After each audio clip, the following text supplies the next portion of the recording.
Hello and welcome to another Betfred Sports video right here in the Quest Media Network studio. Now, there's a lot of action to look forward to this weekend. We've got the Six Nations, we've got the Premier League, and of course the Betfred Super League. But first of all, we're going to take a look at Manchester United's home clash against Tottenham at 5:30 on Saturday. Peter, Tottenham entered that game on the back of a 5-0 win against Everton on Monday. They'll go into the game full of high spirits. Well, they most certainly will. It's a huge game for both clubs. It's a question mark for United fans of which United's going to turn up. Quite frankly, I think United will win it because there will be a mass. Well, there has been a mass of criticism since the Derby defeat, and they can only respond in one way. Quite frankly, they can't be any worse if they win that Derby game. Yeah. Betfred have United 6-5 to win. Spurs 12-5. So United big favourites there. Now Cristiano Ronaldo, a lot of speculation about what's going to happen with him. Personally, I can't see him being there next season, but he's got to the end of this season to prove he is worth it for an incoming club for him. And he's 37 years of age, remember. I think he'll play, and he's 7-2 to score first. Cavani, Bruno, and Rashford, they're all 4-1 to score first. The same price as Harry Kane. He's 4-1, and Son is he's 9-2. A draw, which is also a sound bet at the moment, 13-5. But the odds are indicating a United victory, a comeback, a bounce back from the Derby debacle. Yeah, I mean, you said Ronaldo's got a lot to prove if he wants to join another club next season, but he's one of the world's best footballers. Does he need to prove himself? I mean, he could put in half-hearted efforts for the rest of the season and a top club would still come in for him. Well, a top club that maybe wants to sell shirts might come in for him. But the bottom line is he hasn't scored for, I think it's 10 games now. And he does need to prove yet again what a brilliant footballer he is. If someone's going to move in. And remember, it'll only be a top side that will go for him. Yeah. Someone like PSG, Madrid, Barcelona, someone like that. He's got to prove it again that he can still do it at 37 years of age. He has had a tremendous career. You do wonder whether it is time to go out at the top and become a coach.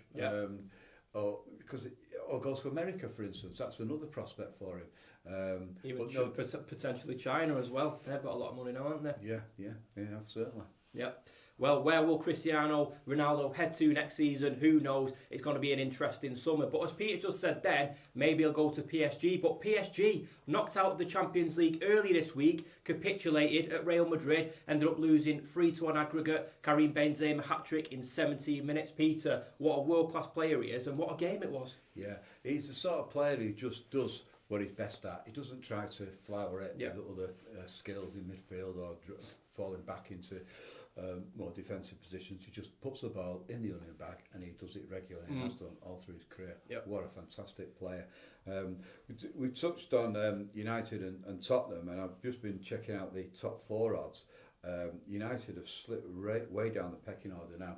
Chelsea, who won again at Norwich despite all the problems that have surrounded the club with the ownership and the Ukraine crisis. Chelsea are 1-100 for a top 4 finish. I mean, it's more or less secure now. They're in 3rd place and 6 points clear of the 4th place team. Arsenal 8-15 now, so their odds on. Spurs 11-4, so they're ahead of United now in the betting. United 4-1 at Betfred, like I say. West Ham still in there at 18-1. Wolves, they played again since we last spoke about it and are rallying now. They've been cut to 40-1 for a top 4 finish. Well, it's certainly going to be an interesting end to the season when it comes to a top 4 finish. And of course, relegation, as I mentioned a few moments ago. Everton getting hammered 5-0 at Tottenham on Monday. Peter, they're in real trouble now. Well, they are. They have got that game in hand. And you've got to think there are probably 3 teams worse than them. Newcastle, they've done brilliantly well. They're getting out of it now. It is looking like the bottom 3 at the moment will be relegated. Yeah. Absolutely. Well, only time will tell as to who goes down and who will get a top 4 finish. But we're going to take a look now at Manchester City's trip to Crystal Palace on Monday night. Of course, Fred's already paid out on City to win the title. However, Liverpool are just 6 points behind the league leaders at the moment, so anything could happen. Peter, you'd expect City to win this one, but if they don't and Palace win, it makes it really interesting. Well, it does. Liverpool fans that I know have been saying it's in their hands because if they win every single game, then they'll get the title. But that involves winning at the Etihad as well, which is going to be unlikely. I mean, the way City play, you can see them forcing a draw whenever they want to by just keeping possession of the ball. They're absolute masters of that. Probably world class in that, the best in the whole world at retaining possession. Going into that Palace game on Monday, Palace 10-1 to get the 3 point. City odds on yet again away, 1-3. Mahrez, who's in fantastic form, he's 3-1 and favourite to score first. Sterling 10-3, he dropped for the derby, remember?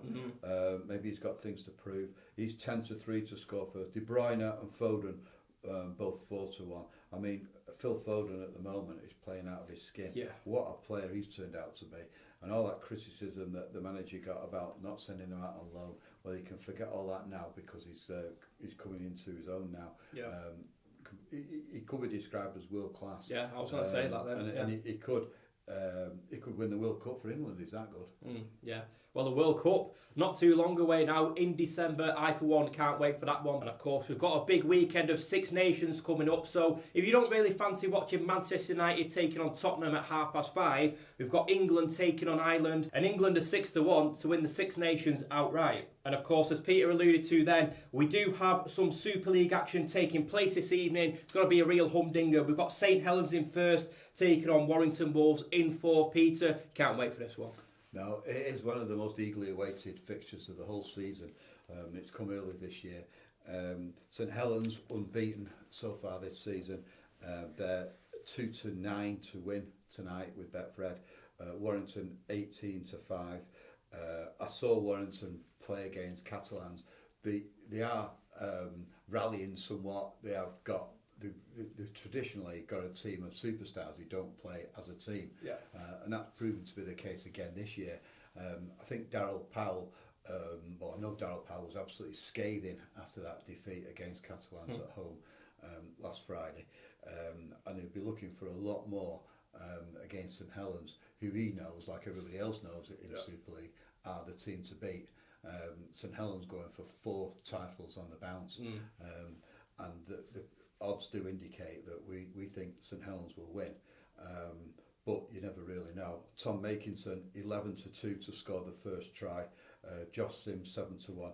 Jack Wellsby, now what a player he is. He's got into the England World Cup rugby league squad, and if he may well be looking to celebrate that call up.